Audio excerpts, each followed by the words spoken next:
Bismillahirrahmanirrahim. Assalamualaikum warahmatullahi ta'ala wabarakatuh.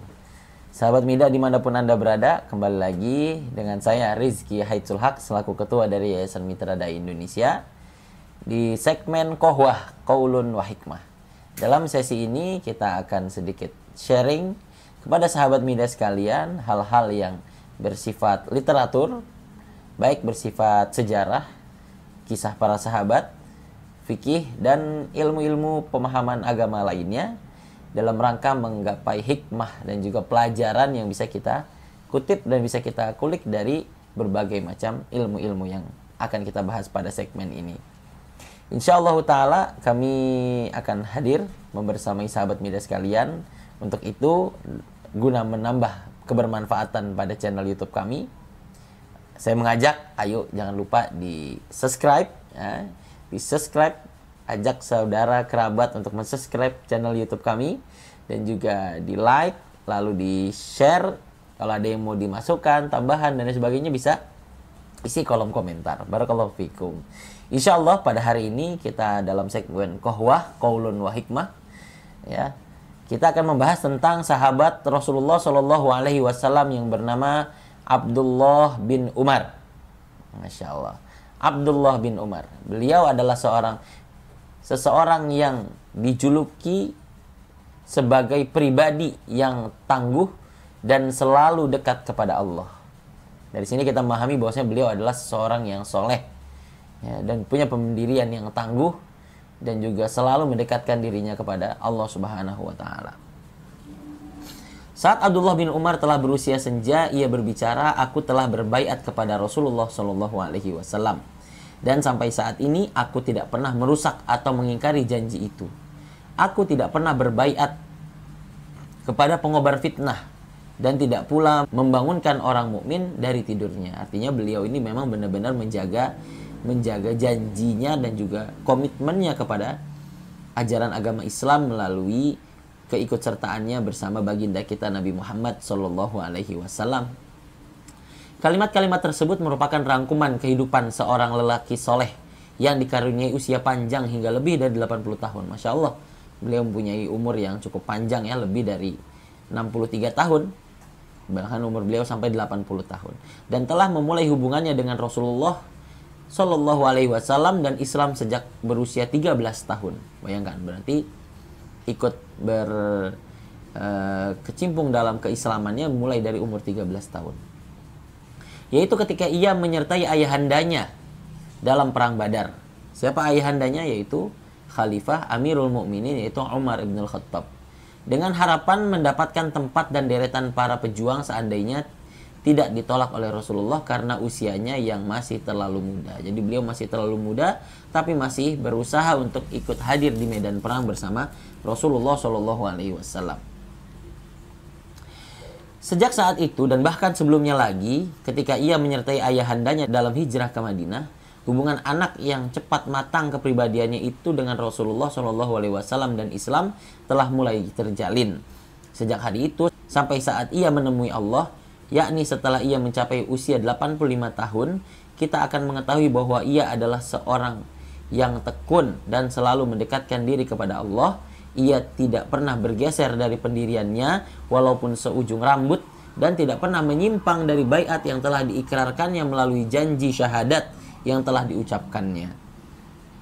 Banyak sekali keistimewaan yang bisa diambil dari seorang Abdullah ibnu Umar.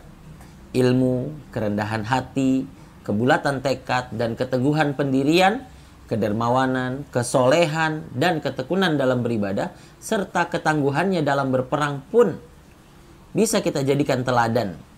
Dan itu diberikan oleh Rasulullah Shallallahu Alaihi Wasallam. Semua sifat dan keutamaan ini turut berperan dalam menempa kepribadiannya yang luar biasa, kehidupannya yang suci lagi benar.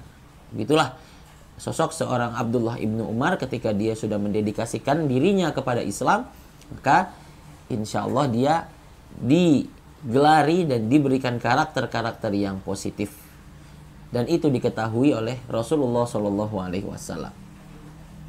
Abdullah belajar banyak hal tentang kebaikan dari ayahandanya, Umar ibn al-Khattab. Tadi saya sudah bilang. Bersama ayahnya, ia belajar dari Rasulullah tentang semua macam kebaikan dan keagungan. Seperti ayahnya, ia telah berhasil mencapai keimanan yang baik terhadap Allah dan Rasul-Nya. Karena itu kesetiaannya mengikuti jejak langkah Rasulullah merupakan suatu hal yang sangat menakjubkan. Berkaca dari ayahnya Umar bin Khattab radhiyallahu an, maka Abdullah bin Umar pun banyak belajar dari ayahnya sehingga beliau pun menjejaki kepribadian yang tidak jauh berbeda dengan ayahnya.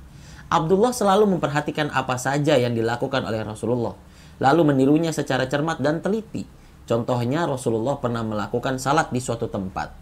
Maka Ibnu Umar pun melakukan hal yang sama di tempat itu. Di tempat lain Rasulullah pernah berdoa sambil berdiri, maka Ibnu Umar pun berdoa di tempat itu sambil berdiri. Ketika di tempat lain Rasulullah berdoa sambil duduk, Ibnu Umar pun berdoa di sana sambil duduk.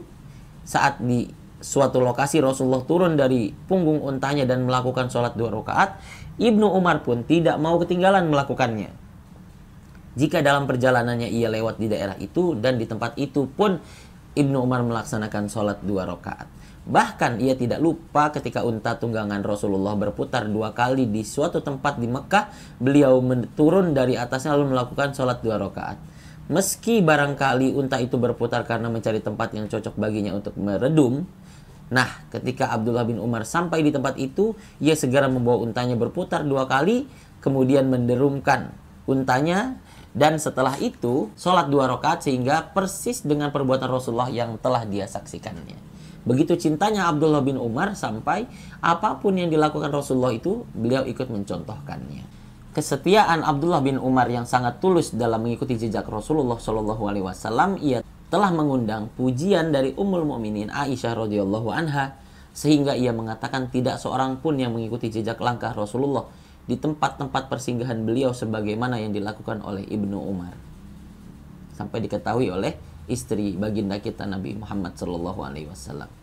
Abdullah telah memanfaatkan usianya yang panjang dan penuh berkah itu untuk membuktikan kecintaan dalam membersamai Rasulullah, hingga suatu masa kaum muslimin yang soleh berdoa, "Ya Allah, biarkanlah Ibnu Umar tetap hidup selama Engkau memberikan hidup bagiku, agar aku dapat mengikuti jejaknya, karena aku tidak mengetahui seorang pun yang menghirup dari sumber pertama selain dia." Karena kegemarannya yang kuat, tidak pernah luntur dalam mengikuti sunnah dan jejak langkah Rasulullah, Ibnu Umar bersikap sangat hati-hati, dan dalam sampai hadis Rasulullah SAW pun dia tidak akan menyampaikan suatu hadis darinya kecuali jika ia ingat seluruh kata-kata Rasulullah SAW. Jadi kata per kata yang dilontarkan oleh Abdullah ibnu Umar yang menjadi hadis dari apa yang dia simak dari Rasulullah itu tidak berani beliau ucapkan kalau tidak benar-benar menirukan kata per kata dari yang Rasulullah ucapkan. Subhanallah. Orang-orang yang semasanya mengatakan tak seorang pun di antara sahabat Rasulullah yang lebih berhati-hati agar tidak tercecer atau terkurangi sehuruf pun dalam menyampaikan hadis Rasulullah sebagaimana Ibnu Umar. Pun demikian, dalam berfatwa ia sangat berhati-hati dan lebih suka menjaga diri. Suatu hari seorang mendatangi kepadanya untuk meminta fatwa. Setelah orang itu memajukan pertanyaan, Ibnu Umar menjawab, "Saya tidak tahu tentang masalah yang Anda tanyakan itu." Orang itu pun pergi dan baru beberapa langkah ia meninggalkan. Ibnu Umar menggosok-gosokkan telapak tangannya sebagai ungkapan sukacita dan berkata dalam hatinya, Ibnu Umar ditanyai orang tentang yang tidak diketahuinya, maka ia menjawab tidak tahu. Begitu hati-hatinya Ibnu Umar. Bahkan sampai ada orang yang bertanya sesuatu hal karena memang Ibnu Umar merasa dirinya tidak tahu akan hal itu, beliau mengatakan bahwasanya memang saya tidak tahu akan hal tersebut, maka beliau tidak berani sampai mengeluarkan sebuah fatwa. Dia tidak ingin berijtihad untuk memberikan fatwa karena takut berbuat kesalahan, walaupun pola hidupnya mengikuti ajaran agama besar, ya, dan menyediakan suatu pahala bagi orang-orang yang berijtihad salah dan 2 pahala bagi yang berijtihad benar. Sikap kehati-hatiannya telah menyebabkan tidak berani berfatwa. Dia juga menghindari diri dari jabatan hakim, Masya Allah. Padahal jabatan ini merupakan jabatan tertinggi di antara jabatan kenegaraan dan kemasyarakatan. Di samping menjamin pemasukan keuangan, pengaruh, dan kedudukan yang mulia, namun apa perlu kekayaan, pengaruh, dan kemuliaan itu bagi Ibnu Umar? Masya Allah. Sampai beliau ditawarkan menjadi seorang hakim pun beliau enggan. Saking berhati-hatinya. Suatu hari Khalifah Utsman, pada zaman kekhalifahan Utsman bin Affan, memanggilnya dan meminta kesediaannya memegang jabatan hakim tersebut. Tetapi ia menolaknya. Utsman tetap mendesaknya, tapi Ibnu Umar juga tetap mempertahankan penolakannya itu. Apakah engkau tidak mentaati perintahku, kata Utsman. Ibnu Umar menjawab, sama sekali tidak, wahai khalifah. Hanya saya dengar para hakim itu ada 3 macam. Jadi Abdullah Ibnu Umar memahami bahwasanya hakim itu ada 3 macam. Yang pertama, hakim yang mengadili tanpa ilmu, maka ia dalam neraka. Kedua, hakim yang mengadili berdasarkan nafsu, maka ia juga di dalam neraka. Yang ketiga, hakim yang berijtihad dan hasil ijtihadnya benar, maka ia dalam keadaan berimbang. Tidak berdosa, tapi tidak pula mendapatkan pahala. Atas nama Allah, saya memohon kepadamu agar dibebaskan dari jabatan itu, wahai khalifah. Khalifah Utsman bin Affan menerima keberatan itu setelah mendapat jaminan bahwa ia tidak akan menyampaikan hal itu kepada siapapun. Jadi, penolakan Abdullah bin Umar itu dirahasiakan oleh khalifah. Sebab Utsman menyadari bagaimana kedudukan Ibnu Umar di hati masyarakat. Bila orang yang bertakwa lagi soleh mengetahui keberatan Ibnu Umar menerima jabatan tersebut, mereka pasti akan mengikuti langkahnya sehingga Utsman tidak akan menemukan seorang yang bertakwa yang bersedia menjadi seorang hakim. Pendirian Abdullah bin Umar ini mungkin terlihat sebagai sikap yang kurang positif, tetapi sebenarnya tidak demikian. Ibnu Umar tidak akan menolak jabatan tersebut apabila tidak ada lagi orang lain yang pantas menduduki jabatan itu. Karena masih banyak orang soleh dan warok di antara sahabat Rasulullah yang sebelumnya memang sudah memiliki pengalaman kerja cukup lama di bidang kehakiman dan juga fatwa. Penolakan Ibnu Umar ini tentu saja tidak akan menyebabkan lowongan kursi jabatan tersebut atau mengakibatkannya jatuh ke tangan orang-orang yang tidak berwenang. Telah tertanam dalam kepribadian Ibnu Umar untuk selalu membina dan meningkatkan diri agar lebih kesempurnaan dan pribadinya kepada Allah. Di sisi lain, kehidupan Islam pada waktu itu bisa menjadi faktor penolakan itu juga. Pada masa itu, keduniaan telah terbuka lebar bagi kaum muslimin. Harta kekayaan melimpah ruah, pangkat dan jabatan terbuka luas, godaan harta dan kedudukan itu telah memikat dan membius hati sebagian orang beriman. Sehingga sebagian sahabat Rasulullah SAW, di antaranya Ibnu Umar, bangkit mengibarkan bendera perlawanan terhadap godaan itu. Wujudnya ialah dengan menjadikan diri sebagai teladan dalam kezuhudan dan kesalehan, menjauhi kedudukan-kedudukan tinggi, mengatasi fitnah dan godaannya. Jadi, memang di zaman kekhalifahan ketika itu, muslimin sedang dalam kejayaan. Kekayaan, harta itu cukup melimpah ruah, beda dengan di zaman awal-awal bersama Rasulullah yang mana kaum muslimin hidup dengan keterbatasan. Godaan-godaan akan kekayaan dan juga jabatan makin meluas di kalangan kaum muslimin, sehingga itu pun menjadi sebab penolakan Abdullah bin Umar untuk tidak menjadi orang yang terpikat akan keduniaan. Pada masa Rasulullah, aku pernah bermimpi seolah-olah tanganku ada selembar kain beludru. Tempat di mana saja aku ingini di surga, maka beludru itu akan menerbangkanku ke sana. Aku melihat 2 orang mendatangiku dan membawaku ke neraka. Tetapi seorang malaikat menghadang mereka dan berkata, jangan ganggu. Kedua orang itu pun membiarkan jalan bagiku. Hafsah saudariku menceritakan mimpi itu ke Rasulullah. Beliau pun bersabda, Abdullah akan menjadi lelaki utama bila ia rajin sholat malam dan banyak melakukannya. Masya Allah. Suatu hal yang sangat menyerupai ayahnya ialah air matanya bercucuran bila mendengar ayat-ayat peringatan dari Al-Quran. Ini salah satu contoh yang perlu kita tiru dari seorang sahabat yang bernama Abdullah bin Umar. Ketika dilantarkan ayat-ayat Al-Quran, hatinya selalu bergetar.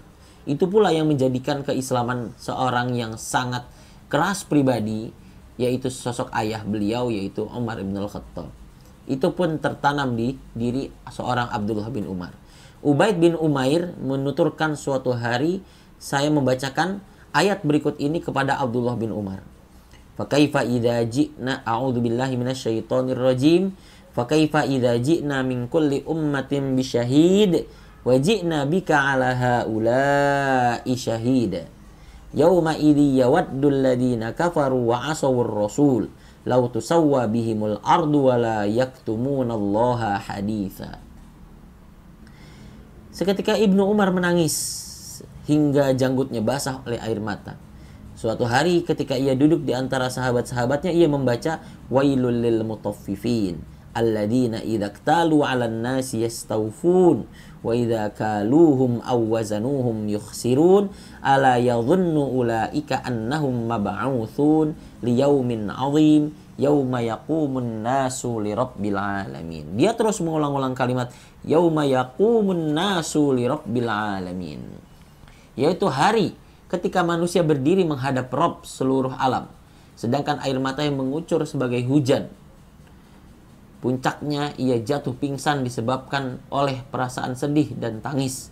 Sikap dermawan, zuhud dan warok berkolaborasi pada dirinya dalam suatu paduan seni yang agung membentuk corak kepribadian yang mengagumkan dari manusia besar ini. Dia banyak memberi karena ia seorang dermawan. Abdullah hanya memberi barang yang halal karena ia seorang yang warok atau soleh.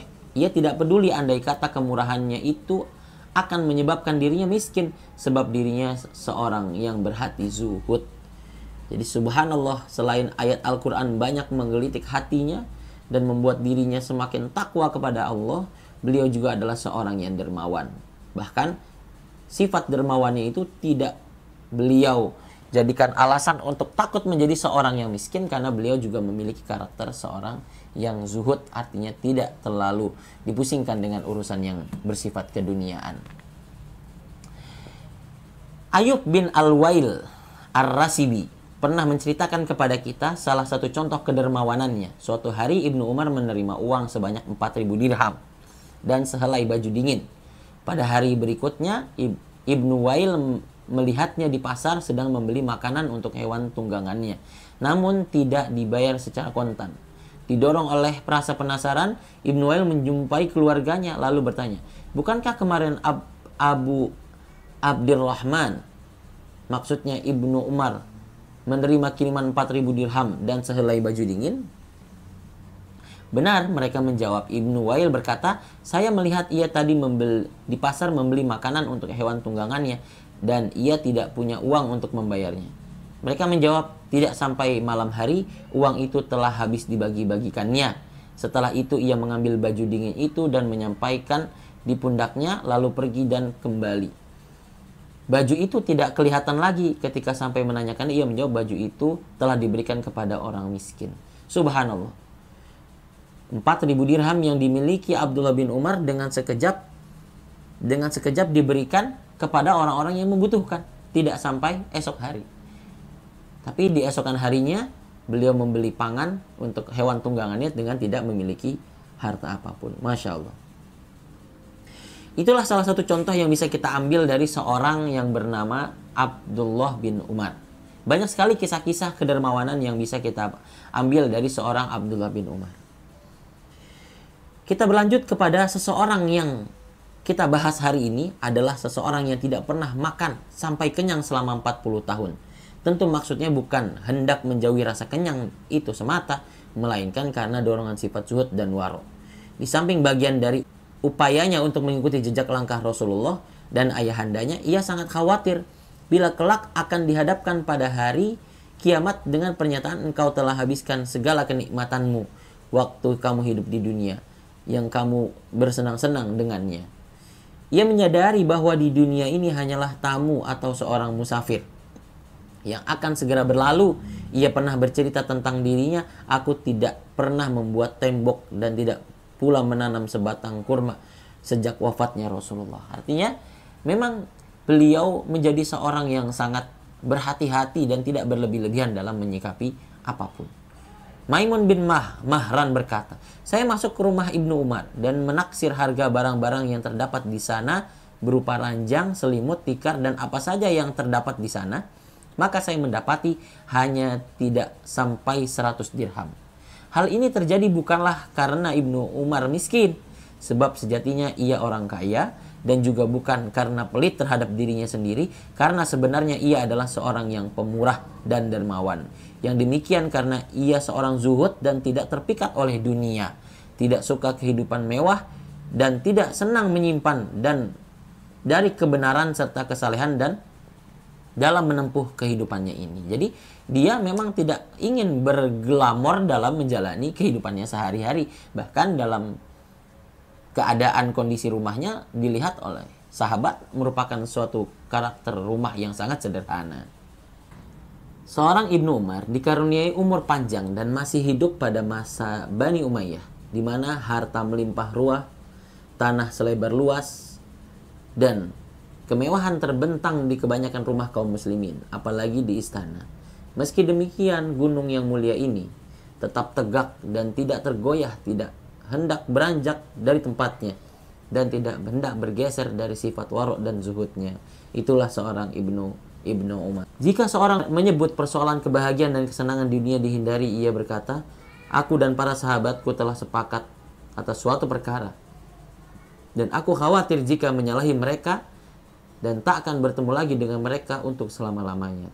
Kemudian ia menuturkan kepada orang-orang bahwa ia meninggalkan dunia itu bukanlah disebabkan oleh ketidakmampuan.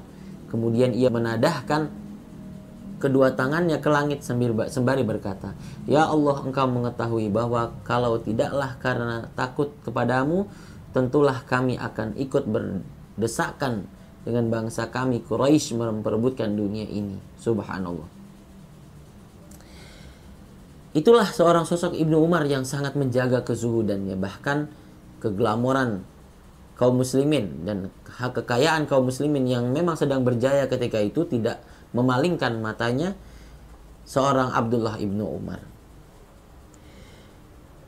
Setelah waktu berjalan sekian tahun dan fitnah semakin menjadi-jadi, Ibnu Umar tetap merupakan satu-satunya harapan orang-orang yang mendesaknya agar sedia menerima jabatan khalifah dan mereka akan berbaiat kepadanya, tetapi ia selalu menolak. Penolakan ini menyebabkan timbulnya masalah yang ditunjukkan kepada Ibnu Umar. Tetapi ia mempunyai alasan yang logis. Bagaimana alasannya? Nah, ini yang menarik.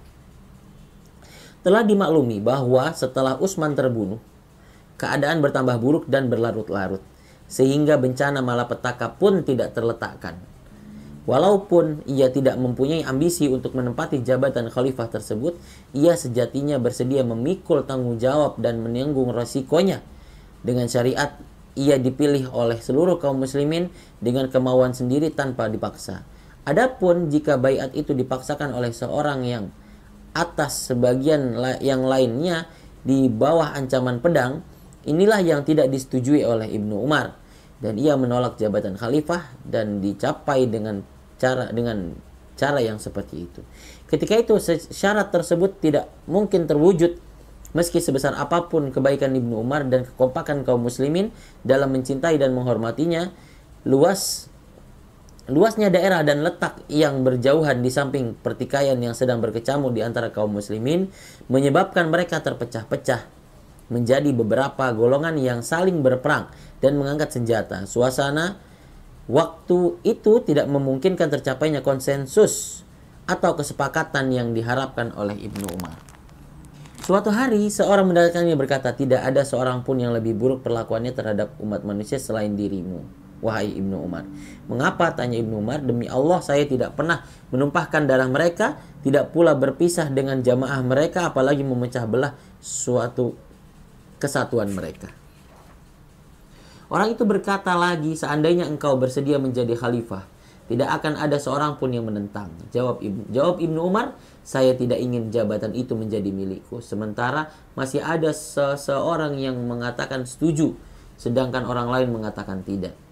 Ketika peristiwa telah berkembang sedemikian rupa dan kedudukan Muawiyah telah kokoh, lalu beralih kepada putranya Yazid, Ibnu Umar tetap menjadi tumpuan harapan manusia untuk menepati jabatan sebagai seorang khalifah.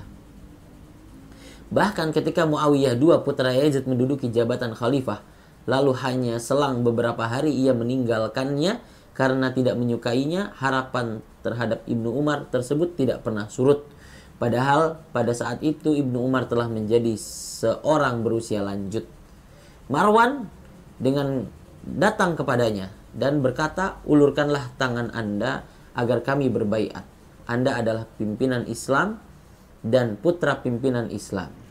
Ibnu Umar menjawab, apakah yang akan kita lakukan terhadap orang-orang dari wilayah timur atau masyrik? Kita gempur mereka sampai mau berbaiat, jawab Marwan. Demi Allah saya tidak sudi dalam umur saya yang sudah 70 tahun ini ada seorang manusia yang terbunuh karena saya. Marwan akhirnya pergi sambil menyandungkan syair. Aku melihat api fitnah berkobar hingga puncaknya. Sepeninggal Abu Lail, kerajaan akan berada di tangan yang kuat lagi perkasa. Penolakan untuk menggunakan kekerasan dan senjata inilah yang menyebabkan Ibnu Umar tidak ingin ikut campur dan bersikap netral dalam kelakuan, dalam kekalutan bersenjata yang terjadi di antara pengikut Ali dan pendukung Muawiyah. Dia mengambil kalimat-kalimat berikut sebagai semboyan dan prinsipnya. Siapa yang berkata, marilah salat, aku akan penuhi. Dan siapa yang berkata, marilah menuju kebahagiaan, aku akan turuti pula. Tetapi siapa yang mengatakan, marilah membunuh saudaramu seagama dan merampas hartanya, maka aku akan katakan tidak. Itulah yang dislogankan oleh seorang Abdullah ibnu Umar. Meski Ibnu Umar sudah mengambil sikap sejauh dari urusan kekhalifahan itu dan menunjukkan ketidakberpihakannya, ancaman kebatilan tetap saja tidak luput darinya. Telah lama sekali Muawiyah yang ketika itu berada di puncak kejayaan melakukan tindakan yang menyakitkan dan membingungkannya. Bahkan Muawiyah mengancam, menyakiti dan membunuhnya. Padahal Ibnu Umar selalu bersemboyan, seandainya antara diriku dan seseorang ada hubungan, walau hanya sebesar rambut, itu tidak akan putus. Suatu hari Al-Hajjaj tampil berpidato. Ibnu Zubair telah menyampaikan kitabullah. Ibnu Umar berteriak menentang kebohongan, kamu dusta. Al-Hajjaj dan selama ini ketakutan oleh siapapun yang merasa terpukul mendapat serangan tiba-tiba, tetapi kemudian ia melanjutkan pembicaraannya dan mengancamnya akan memberi balasan yang seburuk-buruknya. Ibnu Umar mengacungkan tangannya ke muka Al-Hajjaj dan di hadapan orang-orang semua mereka takjub. Ia menjawab, jika ancamanmu itu kamu laksanakan, sungguh itu tidak aneh karena engkau adalah seorang diktator yang biadab.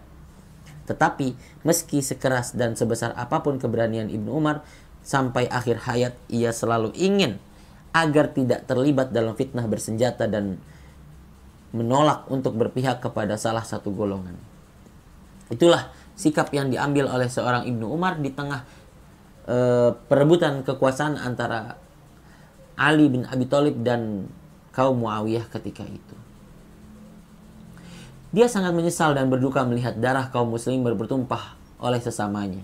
Seandainya ia mampu menghentikan peperangan dan menjaga darah agar tidak tertumpah, ia pasti melakukannya. Tetapi peristiwa yang terjadi di luar kemampuannya sehingga ia lebih memilih untuk menjauhinya.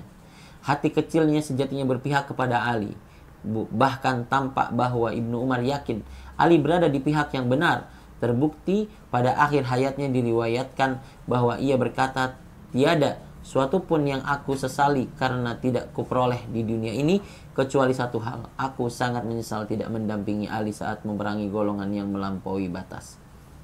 Penolakannya berperang di pihak Ali yang sebenarnya mempertahankan kebenaran dan berada di pihak yang benar dilakukan bukan dengan maksud hendak lari dari atau menyelamatkan diri, melainkan karena tidak setuju dengan semua perselisihan dan fitnah itu, serta menghindari peperangan yang terjadi bukan antara muslim dan musyrik, melainkan antara sesama muslim dan saling menerkam saudaranya. Hal itu dijelaskan dengan gamblang ketika Nafi' bertanya kepadanya, wahai Abi Abdurrahman, Anda adalah putra Umar dan sahabat Rasulullah SAW. Anda lebih tahu dalam hal ini. Tetapi apa yang menghalangi Anda untuk bertindak? Maksudnya membela Ali. Ibnu Umar menjawab dengan ungkapan, alasannya karena Allah Ta'ala telah mengharamkan atasku menumpahkan darah muslim. Allah berfirman, dan perangilah mereka itu sampai tidak ada lagi fitnah dan agama hanya bagi Allah semata. Itulah logika dan argumen dan keyakinan Ibnu Umar. Jadi ia menghindari peperangan dan tidak ingin terlibat dalam hal itu bukanlah karena takut atau hal-hal negatif lainnya, melainkan karena tidak menyetujui perang saudara antara sesama seorang yang beriman dan menentang tindakan orang muslim yang menghunuskan pedang terhadap muslim lainnya. Sungguh ia telah berhasil menjaga tujuan mulianya dari kehidupannya seperti yang diharapkannya, hingga orang-orang yang hidup semasa dengannya melukiskannya dengan ungkapan Ibnu Umar telah meninggal dunia. Dan dalam hal keutamaan ia tidak ubah seperti Umar. Bahkan ketika menyaksikan sifat dan akhlaknya yang mengagumkan, mereka membandingkan dengan Umar, yaitu ayahnya yang berpribadi besar. Mereka berkata Umar hidup pada masa yang waktu itu banyak tokoh yang menjadi saingannya, sedangkan Ibnu Umar hidup pada masa yang waktu itu tidak ditemui siapa yang menandinginya. Perbandingan itu terlalu berlebihan, tetapi dapat dimaafkan terhadap orang seperti Ibnu Umar. Adapun Umar, tidak seorang pun dapat disejajarkan dengannya. Tidak mungkin ada bandingannya di masa dari kaum manapun juga.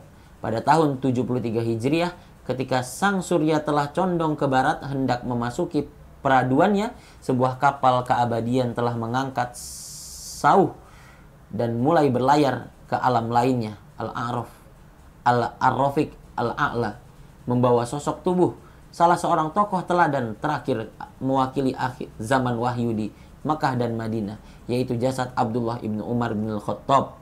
Adapun tokoh dari kalangan sahabat yang terakhir wafat adalah Anas bin Malik yang meninggal di Basrah pada tahun 91 dan 93 Hijriah. Sahabat Midas sekalian, dari kisah yang panjang tadi saya sampaikan, kita mengambil hikmah bahwasanya sosok seorang Abdullah ibnu Umar merupakan sahabat yang sangat patut kita contoh dari kepribadiannya, keteguhannya, komitmennya, dan juga pribadi akhlaknya yang menjaga sekali bagaimana agar beliau tidak jauh dari seperti yang dicontohkan oleh baginda kita Nabi Muhammad SAW. Lalu apa pelajaran yang bisa kita ambil pada segmen ini? Yang pertama, Abdullah ibnu Umar adalah seorang yang soleh. Akan sangat penting seorang muslim menjaga kesolehannya, menjaga ibadahnya, menjaga sholatnya. Karena jika seorang mukmin tidak dilandasi dengan asas yang kuat, tidak landasi dengan pondasi keagamaan yang kuat, maka bisa dijamin hawa nafsu dan juga godaan syaitan akan sangat mudah memasuki dirinya. Yang kedua, komitmen dalam menjaga keimanan. Setelah kita memiliki asas yang kuat, bagaimana kita jaga asas itu agar bisa menjadi sebuah pedoman dan juga batu loncatan kita dalam menggapai segala sikap. Itu pun yang menjadikan keilmuan, akhlak, kepribadian, kedermawanan yang bisa kita ambil dari seorang Abdullah ibnu Umar. Itu tidak mungkin didapati dengan tidak adanya komitmen dalam dirinya untuk menjaga keimanannya. Yang terakhir, menjaga darah sesama muslim atau menjaga persatuan sesama muslim. Jangan sampai sesama orang-orang yang beriman kita saling berpecah belah. Beliau lebih mengambil sifat netral walaupun dalam kondisi yang sangat tidak kondusif di kala itu, di mana kaum muslimin saling berebut kekuasaan, di zaman selama saudara saling menyakiti dan saling menumpahkan darah kaum muslimin ketika itu, maka Abdullah bin Umar hanya bisa terdiam dan lebih mengambil sikap netral dalam tujuan agar tidak ikut menumpahkan darah atau tidak ikut menyakiti sesama muslimnya. Dari sini kita bisa mengambil pelajaran bahwasanya menjaga persatuan itu lebih penting bagi kita sesama muslim, dan jangan sampai urusan-urusan dunia menjadikan kita malah bermusuhan dengan sesama muslim lainnya. Hadanallahu wa iyyakum ajmain. Itu dia mungkin yang bisa kita bahas pada segmen Qohwah kali ini, qaulun wa hikmah, dari literatur yang bisa kita pelajari dan juga bisa kita sharing pada sesi hari ini, yaitu tentang tema seorang sahabat yang bernama Abdullah ibnu Umar. Mari kita support channel YouTube ini, jangan lupa di subscribe, like, dan komen, dan juga share ke jejaring sahabat media sekalian. Semoga apa yang kita pelajari hari ini bermanfaat. Sekali lagi, tafi bihadzal qadar, hadanallahu wa iyyakum ajmain. Wassalamualaikum warahmatullahi wabarakatuh.